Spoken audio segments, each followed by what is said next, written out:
Rugby. Look, I'm not going to lie to you. I did not watch any rugby this past weekend. I spent most of my weekend shaking my fist at red lists. Speaking of red lists, the URC returned this weekend and it was completely thrown into disarray by travel bans and positive PCR tests. I thought we were over this. All the games that were supposed to take place in South Africa this past weekend were postponed after we became global lepers. No games involving the Bulls, the Lions, the Sharks, Cardiff, the Scarlets and Munster took place on the weekend. So who actually played? On Friday, Connacht were like, what wind?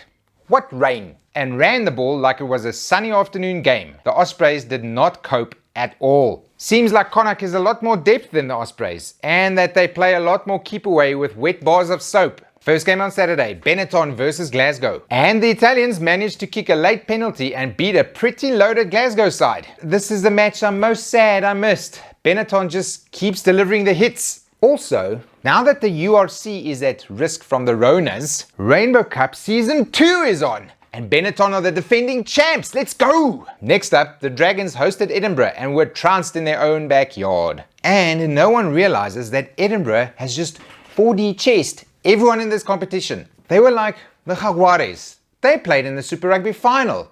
They also played in orange. We play in orange. Let's just hire a bunch of Argentines and win. It's working. Boffelli and Moyano of said Jaguares stock looked right at home and scored 3 tries between them. Edinburgh are third on the log now and they are fun as heck to watch. Finally, Diet Leinster hosted Ulster and lost, which is a big deal. Even with a lot of their frontline players out, Leinster are still a very formidable team. But Ulster just pressured them out of the game and came away with a very valuable win from the RDS Arena. Maybe these two teams are the ones everyone's trying to catch? Sure as hell ain't the dark horse Ospreys.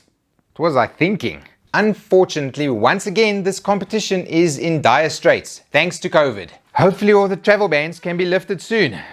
It's hot as hell. I'm a red-faced sweaty man. Give me that good news. Omicron is Greek for rescheduling. Not really. But that's what's happening in the URC now. The planned derbies from February between the South African sides have been moved up to this weekend. The Lions will be taking on the Stormers in Cape Town and the Bulls are going down to Durban to face the Sharks. More COVID news? Okay, if you want. The men's Barbarians game against Samoa at Twickenham was also cancelled this weekend. Cue finger pointing and anger and threatened lawsuits and sad interviews.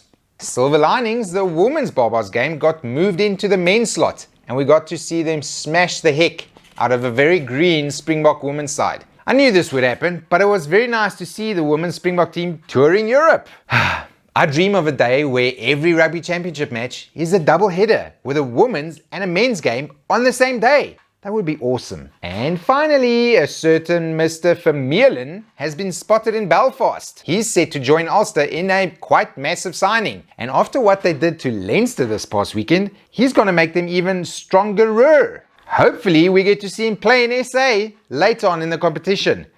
Effing red lists! And that's the update for this week. I will see you all next week if I haven't died of heat exhaustion. Woo! Bye!